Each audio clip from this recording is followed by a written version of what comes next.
પાટણ જિલ્લાના શંખેશ્વર તાલુકાના પંચાસર ગામે મેઘતાંડવથી તારાજી સર્જાઈ હતી અને શંખેશ્વરમાં છેલ્લા 5 દિવસથી અવિરત વરસેલા વરસાદે તારાજીના દ્રશ્યો ઊભા કર્યા, જેના કારણે પંચાસર ગામના ગ્રામજનોનું જીવન અસ્તવ્યસ્ત થઈ ચૂક્યું હતું। વરસાદે વિરામ લીધાની સાથે જ 3 દિવસ બાદ પણ પંચાસર ગામની અંદર પાણીમાં ડૂબતું જોવા મળી રહ્યું છે। પાણી નથી ઓસરી રહ્યા, ત્યારે તમામ માર્ગો પર ઘૂંટણ સુધીના પાણી ભરાયા છે અને પંચાસર ગામના અનેક ઘરોમાં આજે પણ કેળસમાં પાણી ભર્યા છે। ગ્રામજનો છેલ્લા 3 દિવસથી પાણીમાં રાત દિવસ પસાર કરવા માટે મજબૂર બન્યા છે અને છેલ્લા 30 વર્ષથી આ પરિસ્થિતિનો સામનો ગ્રામજનો કરી રહ્યા છે, છતાં આજ દિન સુધી ગ્રામજનોના વહારે વહીવટી તંત્ર આવ્યું જ નથી।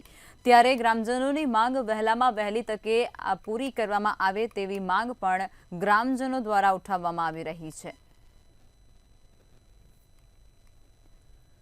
અમારા રાવળવાસ, બજણિયાવાસ, વાઘરીવાસ, ભરવાડવાસ આ વર્ષો જૂનો પ્રોબ્લેમ ચાલે હાર્યો પાણીનો। કોઈ આનું કોઈ નિવારણ નહીં આવતું। વારંવાર ટીડીઓ આવીને જાય, તલાટી આવીને જાય, સરપંચ આવીને જાય, કોઈ ગામમાં ભરતું નથી આનું, બરાબર। કોઈ આનું નિવારણ આવતું નથી। અમારે છોકરાને જવાની તકલીફ પડે નિશાળ જવા માટે, પછી અત્યારે ઘરની અંદર પાણી ભર્યું હોય, બરાબર। નાના છોકરાને બહાર મૂકવો હોય તો અમારે છોકરાની હારું રહેવું પડે, બરાબર। અને આખા ગામનો વિષય છે, અમારે એકનો નહીં પ્રશ્ન, આખા ગામનો પ્રશ્ન હાર્યો। પાણીનો પ્રોબ્લેમ વર્ષોથી છે।